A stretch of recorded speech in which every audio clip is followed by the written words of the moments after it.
Olá pessoal, aí vamos nós para a nossa videoaula de número 19 a respeito de conjuntos abertos. Pessoal, nesta videoaula e nas próximas 3, nós trataremos a respeito da topologia da reta. Nós vamos olhar para os subconjuntos da reta e tentar enxergar neles algumas propriedades específicas que nós vamos definir ali como sendo um conjunto aberto, um conjunto fechado, um conjunto compacto. Nós vamos estudar algumas dessas propriedades.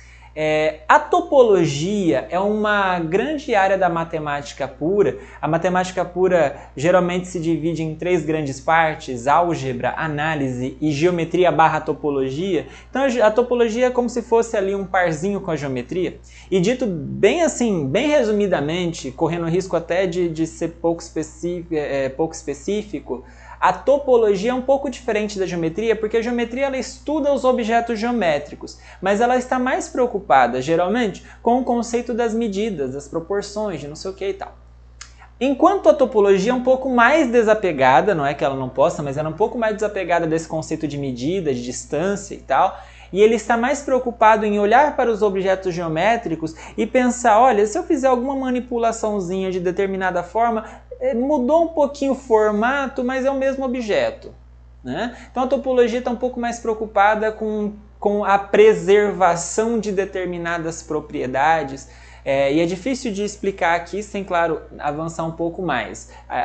Talvez o conceito de funções contínuas, que nós veremos mais para frente, ajudaria a entender um pouco melhor o que é a topologia.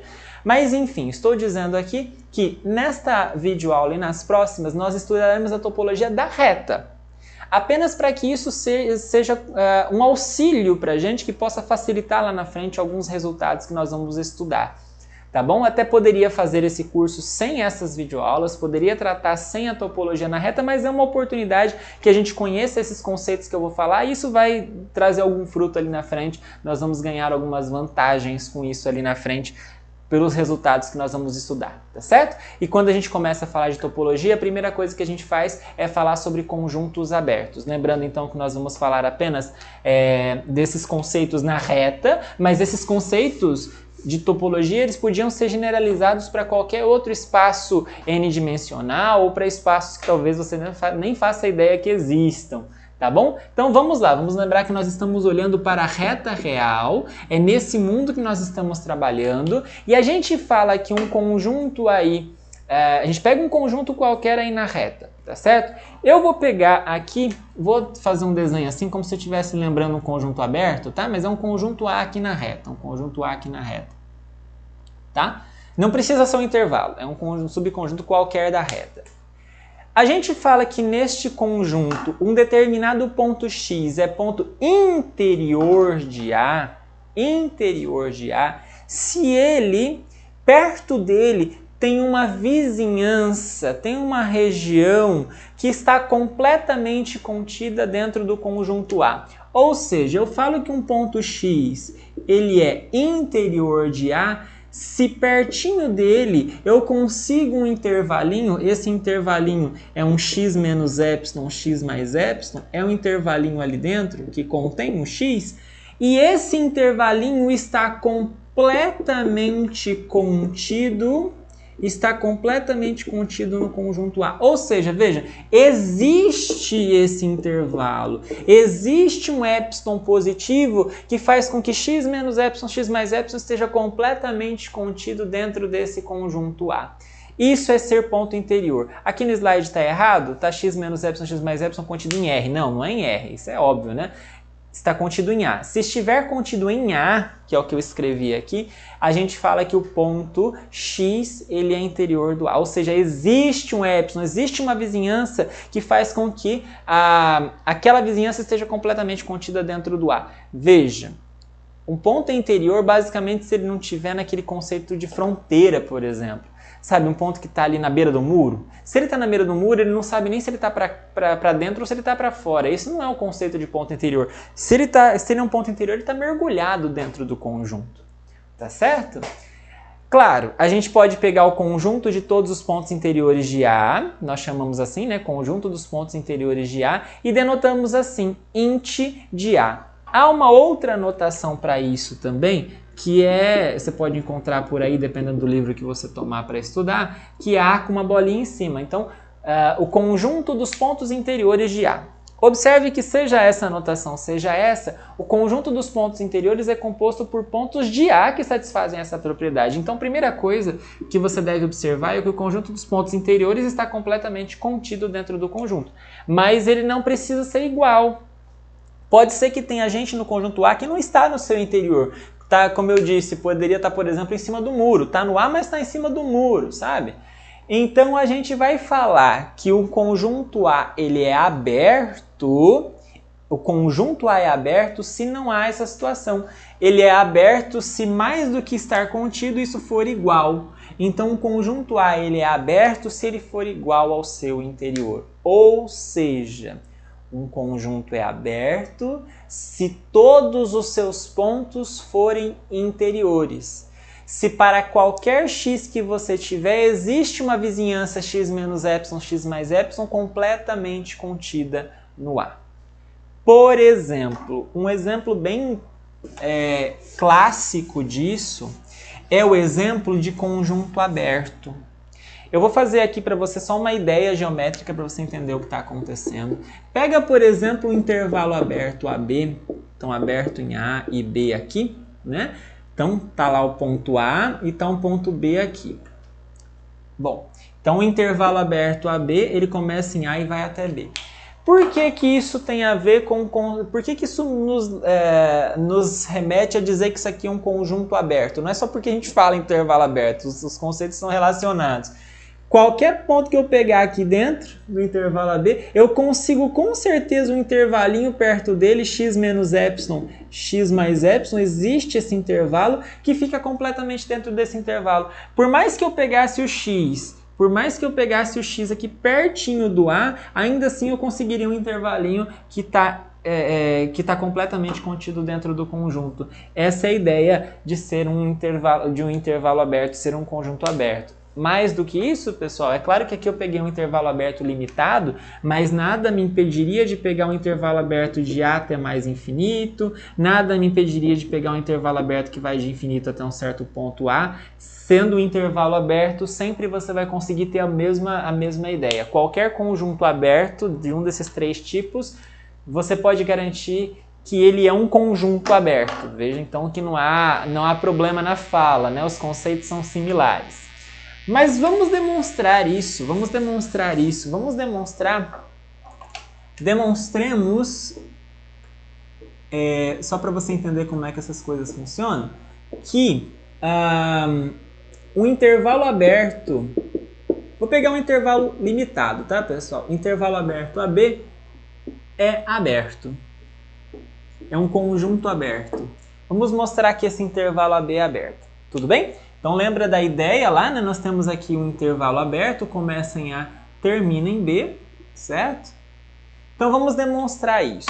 Para demonstrar que um conjunto é aberto, nós temos que mostrar que qualquer ponto deste conjunto é interior dele. Então seja x um ponto qualquer do conjunto. Eu quero mostrar que o x pertence ao interior desse conjunto, ou seja, que tem uma vizinhança perto dele que está completamente contida dentro do conjunto. Eu quero chegar nisso, ok? Então peguei um ponto qualquer no conjunto. Vou fazer o desenho aqui para te ajudar a ter algum insight, alguma ideia do que está acontecendo. Então peguei um ponto x qualquer aqui nesse conjunto. Ele está aqui, está aqui.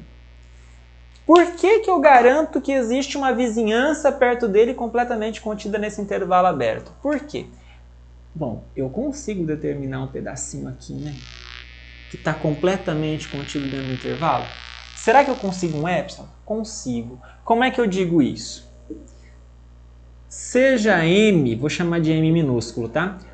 O mínimo entre x menos a e b menos x. Como assim? Vejam, b menos x dá o tamanho desse intervalo. X menos a dá o tamanho daquele intervalo aqui, né? Se você pegar isso aqui, você meio que já está sabendo as distâncias. Se você pegar a menor, então você está pegando aquela que está mais perto, você está pegando a distância do x até o seu extremo mais próximo. No caso aqui do desenho é o A, claramente, mas podia ser o B, aqui não posso considerar o desenho apenas na demonstração, né? Então vamos pegar o epsilon como sendo a metade deste m, a metade disso. Vejam, m é o mínimo entre isso e isso, como se fosse então nesse nosso desenho isso aqui. Se eu pegar a metade, vejam só, eu encaixo certinho. Eu encaixo certinho o intervalo x menos epsilon, x mais epsilon fica encaixado certinho no intervalo aberto. Por quê? Porque aqui fica x menos, no caso do desenho aqui, vamos pegar o desenho só para entender melhor, x menos a sobre 2, aqui x mais a sobre 2, e com certeza esses extremos, esse daqui é maior do que a e esse aqui é menor do que b, se você fizer a conta. Tudo bem? Então com isso você demonstra que realmente há uma vizinhança do x que está completamente contida dentro do intervalo e está demonstrado. Da mesma forma como eu fiz aqui, você podia ter pego a até infinito, ou até de menos infinito até a, daria na mesma. Até mais simples, você não precisaria do mínimo, você precisaria apenas da diferença entre o x e o extremo que está fixado. E se fosse a reta toda também é um intervalo aberto. Qualquer ponto que você pegar na reta toda, o intervalo qualquer que você pegar ali próximo está dentro da reta toda, não tem graça. Agora, note que se eu pegar um intervalo tipo aqueles que tem borda, tipo aqueles que tem fronteira, tipo um intervalo fechado ou semi-aberto, vamos pegar, por exemplo, um intervalo assim, fechado em A e aberto em B, por exemplo, tá? Só para você entender bem o que está acontecendo. Então, ele é fechado aqui no A, ele é aberto aqui em B, ok? Esse é o intervalo que nós estamos tomando. Bom, por que este intervalo não é um intervalo... Aliás, não é um intervalo aberto por definição, mas por que ele também não é um conjunto aberto? Ele não é um conjunto aberto, não é conjunto aberto. Por que isso acontece? Por que ele não é conjunto aberto? Exatamente por causa deste carinha que está na fronteira. Este carinha da fronteira não pertence ao interior do intervalo. Por quê? Porque para qualquer epsilon positivo que você tomar, se você criar um intervalinho em volta do a menos epsilon até a mais epsilon, esse intervalinho fica dentro do intervalo i aqui. Mas olha esse pedacinho, sempre fica fora. Qualquer pedacinho à esquerda sempre vai ficar fora. Sempre vai ficar fora, né? Por menor que seja o epsilon, sempre vai ficar faltando esse pedacinho aqui do lado esquerdo que vai ficar fora do intervalo. Então, por conta deste carinha que está em cima do muro, não sabe se está dentro ou se está fora, né? Ele está na fronteira, está em cima do muro, ele é o muro. Mas mesmo assim, ele não pode ser, então, ser chamado de interior. Ele não está mergulhado nesse conjunto, ele quer escapar. A hora de que entrar, ele está em cima do muro. Então, por isso, esse tipo de situação não é um conjunto aberto. Os pontos que estão ali dentro não mergulham no conjunto em si. Eles tem gente tipo A, no caso é o único, né? Tem gente tipo A, que é o único, na verdade, aqui, que não é interior. Não está nem, né, tá na fronteira ali, não está nem dentro nem fora. Bom, acabei de então falar para vocês que exemplos de conjuntos abertos são os intervalos abertos, ótimo, mas eles não são os únicos que você vai encontrar numa reta. Se você tiver dois intervalos abertos, por exemplo, então pega, por exemplo, a reta real e pega, sei lá, um intervalo aberto que vai daqui até aqui, ó, e pega um outro intervalo aberto, por exemplo, que vai daqui até aqui. Certo? Então, veja, vocês têm dois intervalos aqui que eu peguei meio que sobrepostos, né? Então, eu tinha dois intervalos abertos, eles eram dois conjuntos abertos. Quando eu fizer a união vai me dar isso aqui tudo, não é? A união vai me dar daqui até aqui, inclusive pegando esses pontos. Mas essa união toda também vai ser um conjunto aberto. Todos os pontos vão ser interiores. E a intersecção? A intersecção vai ser os pontos que estão aqui, né, nessa faixinha. Também é um intervalo, também é um conjunto aberto, mas é um intervalo nesse caso, mas sempre com certeza é um conjunto aberto. É o que nos garante esta proposição aí. Essa proposição eu quero fazer não só pelo resultado, que é bacana, né, você entender, mas porque a forma de demonstrar é importante, até para você ir pegando o jeito, para algumas demonstrações mais trabalhosas que vêm aí pela frente no nosso curso. Vamos lá, nós queremos mostrar, vamos pegar primeiro a intersecção, tá? Queremos mostrar que a intersecção, vamos mostrar que a intersecção é um conjunto aberto. Ok? Por quê? Por quê? Lembrando que nós estamos assumindo, por hipótese, que o A e o B são abertos. Se eles não fossem, eu não posso falar nada, né? Então, olha só, vamos para a demonstração que está dita aqui no slide. Acompanha comigo. Primeiro, para mostrar que isso aqui é um conjunto aberto, lembramos uma coisa. O interior de qualquer conjunto sempre está contido nele mesmo. Isso é fato. Para mostrar que é aberto, eu preciso mostrar a igualdade. Mas como é que eu mostro a igualdade? Eu já tenho um conjunto contido no outro. Para concluir a igualdade, eu preciso mostrar a outra relação de contido, a relação de contido inversa, que mostra que A inter B está contido no interior. É isso que eu tenho que fazer. Eu tenho que pegar, então, um elemento x que está aqui, que pertence ao A inter B, e eu quero mostrar que ele está também no seu interior. Então, pego alguém aqui e mostro que está aqui. Tem que mostrar a relação de contido, de lá para cá. Pego um elemento aqui e mostro que ele está aqui. É isso que eu preciso fazer. Então, vamos lá? Vamos fazer isso? Então, seja x um elemento da intersecção. Mostremos que ele está no interior disso. O fato de ele estar na intersecção, então, nos diz que ele está tanto em A quanto em B. Ele está em A e em B. Bom, mas por hipótese, o conjunto A é aberto. Se o conjunto A é aberto, significa que existe uma vizinhança x menos epsilon, x mais epsilon, que está completamente contida dentro do conjunto A. Ok? Uma vizinhança aqui que está completamente contida dentro do conjunto A. Como são dois conjuntos, eu vou chamar esse de epsilon 1, tá? O outro, eu vou precisar do outro também. O fato do x estar em B me diz algo similar. O fato do x estar em B me diz que existe um outro intervalo, x menos epsilon 2 até x mais epsilon 2, que está completamente contido em B. Ok? Então vejam, são dois intervalinhos, só que eu estou tendo que chamar então um de epsilon 1 e de outro de epsilon 2. Mas veja, o x menos epsilon 1 até x mais epsilon 1 está dentro do A, o x menos epsilon 2 até x mais epsilon 2 está contido em B. Agora, eu quero um intervalo que esteja dentro dos dois. O que eu vou fazer? X menos epsilon 1 até mais epsilon 1, menos epsilon 2 até mais epsilon 2, um dos dois, um está contido no outro. Ou esse está contido no outro, ou o outro está contido nesse. Não tem como escapar.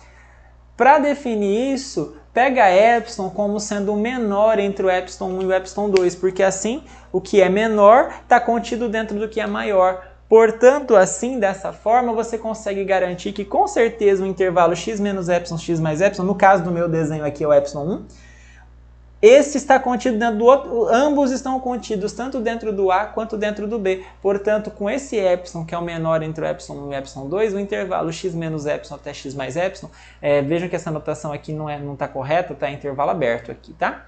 Intervalo aberto, aberto nos dois extremos. Então, intervalo aberto x menos epsilon até x mais epsilon está completamente contido dentro da intersecção AB. Portanto, achei uma vizinhança do x completamente contida dentro do AB. Portanto, acabei de mostrar que o x está no interior do AB, do A inter B. Moral da história, pegamos um elemento aqui e mostramos que ele está no seu interior. Mostramos essa relação de contido, portanto, os dois conjuntos são iguais. O conjunto A inter B é igual ao seu interior, o que significa, por definição, que ele é um conjunto aberto. Bacana, né? Bom, para terminar, fica como exercício você demonstrar que a união de dois intervalos abertos é aberta. Tá? Não vou fazer ela aqui, vou deixar propositalmente como exercício para que você treine esses conceitos de conjuntos abertos, ok? E com isso nós terminamos essa aula. Até a próxima oportunidade, pessoal!